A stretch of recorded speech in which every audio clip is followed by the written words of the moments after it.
धर्म, अध्यात्म और पर्व त्योहार से जुड़ी सटीक जानकारी के लिए हमारे चैनल को ज़रूर सब्सक्राइब करें और ताज़ा अपडेट के लिए बेल आइकन दबाना न भूलें।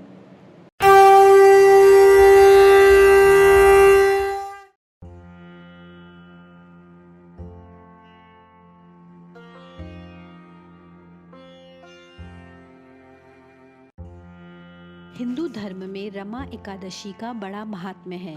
इस एकादशी के दिन सृष्टि के पालनहार श्री हरि विष्णु की पूजा की जाती है। मान्यता है कि इस व्रत के प्रभाव से ब्रह्म हत्या आदि समस्त पाप नष्ट हो जाते हैं। कहते हैं कि जो मनुष्य इस एकादशी के महात्म्य को पढ़ते अथवा सुनते हैं, वे समस्त पापों से छूटकर विष्णु लोक यानी कि बैकुंठ धाम को प्राप्त होते हैं। इस एकादशी में माँ लक्ष्मी की पूजा का भी विधान है। कहते हैं कि अगर सुहागिन महिलाएं इस एकादशी का व्रत करें तो घर में सुख, समृद्धि और सौभाग्य आता है।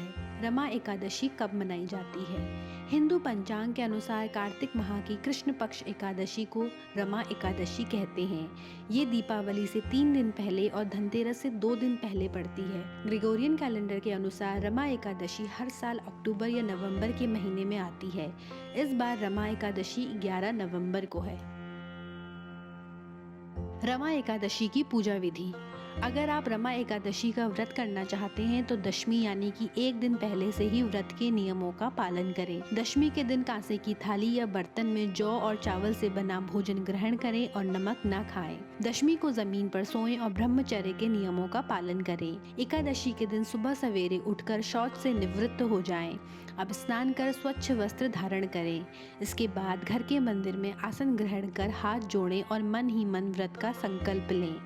अब एक चौकी पर भगवान का आसन लगाएं और उस पर गेहूं की ढेरी रखें। एक कलश में जल भरकर उसे गेहूं की ढेरी के ऊपर रखें। कलश पर पान के पत्ते लगाकर नारियल रखें।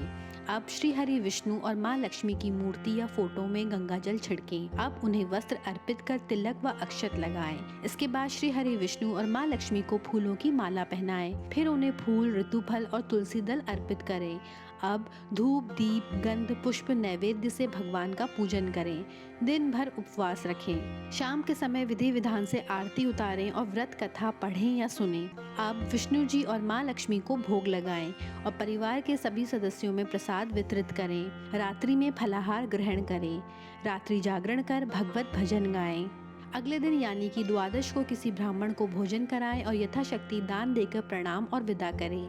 स्थापित किए गए कलश के जल को अपने घर में छिड़क दें। बचे हुए जल को किसी पौधे या तुलसी में चढ़ा दें। इसके बाद भोजन ग्रहण कर व्रत का पारण करें। रमा एकादशी व्रत कथा। रमा एकादशी की पौराणिक कथा के अनुसार प्राचीन काल में मुचुकुंद नाम का एक राजा था। उसकी इंद्र के साथ मित्रता थी और साथ ही यम, कुबेर, वरुण और विभीषण भी उसके मित्र थे। ये राजा बड़ा धर्मात्मा, विष्णु भक्त और न्याय के साथ राज करता था। उस राजा की एक कन्या थी जिसका नाम चंद्रभागा था। उस कन्या का विवाह चंद्रसेन के पुत्र शोभन के साथ हुआ था। एक समय में शोभन ससुराल आया। उन्हीं दिनों जल्द ही पुण्यदायिनी रमा एकादशी रमा भी आने वाली थी। जब व्रत का दिन पास आ गया तो चंद्रभागा के मन में अत्यंत सोच उत्पन्न हुआ कि मेरे पति अत्यंत दुर्बल हैं और मेरे पिता की आज्ञा अति कठोर है। दशमी को राजा ने ढोल बजवाकर सारे राज्य में ये घोषणा करवा दी कि एकादशी को भोजन नहीं करना चाहिए। ढोल की घोषणा सुनते ही शोभन को अत्यंत चिंता हुई और अपनी पत्नी से कहा कि हे प्रिय, अब क्या करना चाहिए? मैं किसी प्रकार भी भूख सहन नहीं कर सकूंगा। ऐसा उपाय बतलाओ कि जिससे मेरे प्राण बच सके, अन्यथा मेरे प्राण अवश्य चले जाएंगे। चंद्रभागा कहने लगी कि हे स्वामी, मेरे पिता के राज में एकादशी के दिन कोई भी भोजन नहीं करता है। हाथी, घोड़ा, ऊंट, बिल्ली, गौ आदि भी तृण, अन्न, जल आदि ग्रहण नहीं कर सकते। फिर मनुष्य का तो कहना ही क्या है। यदि आप भोजन करना चाहते हैं तो किसी दूसरे स्थान पर चले जाइए, क्योंकि यदि आप यहीं रहना चाहते हैं तो आपको अवश्य व्रत करना पड़ेगा। ऐसा सुनकर शोभन कहने लगा कि हे प्रिय, मैं अवश्य व्रत करूंगा। जो भाग्य में होगा वो देखा जाएगा। इस प्रकार से विचार कर शोभन ने व्रत रख लिया और वो भूख व प्यास से अत्यंत पीड़ित होने लगा। जब सूर्य नारायण अस्त हो गए और रात्रि को जागरण करने का समय आया, जो वैष्णव भक्तों को अत्यंत हर्ष देने वाला था, परंतु शोभन के लिए अत्यंत दुखदायी हुआ। प्रातः काल होते ही शोभन के प्राण निकल गए। तब राजा ने सुगंधित काष्ठ से उसका दाह संस्कार करवाया, परंतु चंद्रभागा ने अपने पिता की आज्ञा से अपने शरीर को दग्ध नहीं किया और शोभन की अंत्येष्टि क्रिया के बाद अपने पिता के घर में ही रहने लगी। रमा एकादशी के प्रभाव से शोभन को मंद्रांचल पर्वत पर धन्य धान्य से युक्त तथा शत्रुओं से रहित एक सुंदर देवपुर प्राप्त हुआ। वो अत्यंत सुंदर रत्न और वैदुर्य मणि जटित स्वर्ण के खम्भों पर निर्मित अनेक प्रकार की स्फटिक मणियों से सुशोभित भवन में बहुमूल्य वस्त्राभूषणों तथा छत्र व चंवर से विभूषित गंधर्व और अप्सराओं से युक्त सिंहासन पर आरूढ़ ऐसा शोभायमान होता था मानो दूसरा इंद्र विराजमान हो। एक समय मुचुकुंद नगर में रहने वाले एक सोम शर्मा नामक ब्राह्मण तीर्थ यात्रा करता हुआ घूमता घूमता उधर जा निकला और उसने शोभन को पहचान कर कहा कि ये तो राजा का जमाई शोभन है। वो उसके निकट गया। शोभन भी उसे पहचान कर अपने आसन से उठकर उसके पास आया और प्रणाम आदि करके कुशल प्रश्न किया। ब्राह्मण ने कहा, राजा मुचुकुंद और आपकी पत्नी कुशल से हैं। नगर में भी सब प्रकार से कुशल है, परंतु हे राजन, हमें आश्चर्य हो रहा है। आप अपना वृतांत कहिए कि ऐसा सुंदर नगर जो न कभी देखा न सुना आपको कैसे प्राप्त हुआ। तब शोभन बोला कि कार्तिक कृष्ण की रमा एकादशी का व्रत करने से मुझे ये नगर प्राप्त हुआ है, परंतु यह अस्थिर है। ये स्थिर हो जाए ऐसा उपाय कीजिए। ब्राह्मण कहने लगा, हे राजन, ये स्थिर क्यों नहीं है और कैसे स्थिर हो सकता है, आप बताइए, फिर मैं अवश्य में वो उपाय करूँगा। मेरी इस बात को आप मिथ्या न समझिए। शोभन ने कहा कि मैंने इस व्रत को श्रद्धा रहित होकर किया है, अतः ये सब कुछ अस्थिर है। यदि आप मुचुकुंद की कन्या चंद्रभागा को ये सब वृतांत कहें तो ये स्थिर हो सकता है। ऐसा सुनकर श्रेष्ठ ब्राह्मण ने अपने नगर लौटकर चंद्रभागा से सब वृतांत कह सुनाया।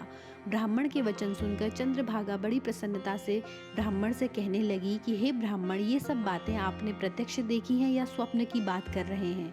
ब्राह्मण कहने लगे कि हे पुत्री, मैंने महावन में तुम्हारे पति को प्रत्यक्ष देखा है, साथ ही किसी से विजय ना हो ऐसा देवताओं के नगर के समान उनका नगर भी देखा है। उन्होंने ये भी कहा कि ये स्थिर नहीं है, जिस प्रकार वो स्थिर रह सके सो उपाय करना चाहिए। चंद्रभागा कहने लगी कि हे विप्र, तुम मुझे वहाँ ले चलो, मुझे पतिदेव के दर्शन की तीव्र लालसा है। मैं अपने किए हुए पुण्य से उस नगर को स्थिर बना दूंगी। आप ऐसा कार्य कीजिए जिससे उनका हमारा संयोग हो, क्योंकि वियोगी को मिला देना महान पुण्य है।